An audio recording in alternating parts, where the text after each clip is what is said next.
আজি মই ক'বলৈ লোৱা সাধুটোৰ নাম হ'ল কণ্টকৰামৰ বুদ্ধি। এখন হাবিত এটা কেটেলা পহু আছিল। তাৰ নাম কণ্টকৰাম। এবাৰ তাৰ মাক আৰু দেউতাকৰ বৰ অসুখ হ'ল।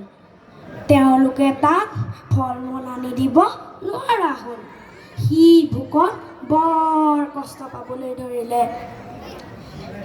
সেয়েহে তাক মাকে ক'লে, "বোপাই অ, তই একোকে নেখাই একেবাৰে শুকাই খীনাই গৈছ। হাবিৰ ইটো পাৰে এজোপা নাচপতি গছ আছে। তাৰে দুটামান নাচপতি খাই আহগৈ যা।" সেই কথা শুনি কণ্টকৰামে ক'লে, "আই, মই বাৰু খাম, পিছে তোমালোকে কি খাবা? তই আমাৰ কথা চিন্তা কৰিব নালাগে। আমি গা ভাল পালেই আমি খামগৈ। এতিয়া তই খাই আহগৈ যা।" সেই কথা শুনি কণ্টকৰামৰ মনত বৰ দুখ লাগিল। মাক দেউতাকে তাক সদায় খুৱায়, আজিনো সি অকলে খাবনে? সেই কথা ভাবি ভাবি সি নাচপতি গছজোপাৰ তল পালেগৈ।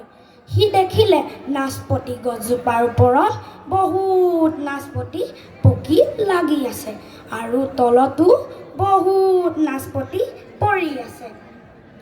সি ভাবিলে, এটা বাৰু সি নিজেই খাব আৰু এটা মুখত দেউতাকলৈ লৈ যাব, কিন্তু মাকে কি খাব?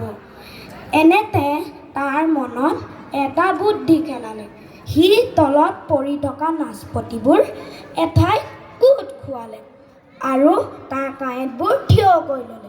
1, 2, 3 বুলি কৈ ওলোটা খৰ এটা মাৰি নাচপতিবোৰৰ ওপৰত চিত হৈ পৰিল আৰু তাৰ পিঠিৰ কাঁইটে 4টা নাচপতি হালি ধৰি সি নাচপতিকেইটা লৈ কেকু-জেকুকৈ ঘৰ পালেগৈ। নাচপতিকেইটা দেখি মাক দেউতাকে বৰ আনন্দ পালে আৰু তাৰ পাছত মাকে ক'লে, "আমাৰ কণ্টকৰামৰ কাঁইটবোৰহে কোমল, বুদ্ধিটো হ'লে বৰ চোকা। দেখিলানে বাৰু তোমালোকে কণ্টকৰামে কেনেকৈ বলেৰে নোৱাৰা কাম বুদ্ধিৰে কৰিলে? তেনেকৈও আমি বলেৰে নোৱাৰা কাম বুদ্ধিৰে কৰিবলৈ যত্ন কৰিব লাগে।" ধন্যবাদ।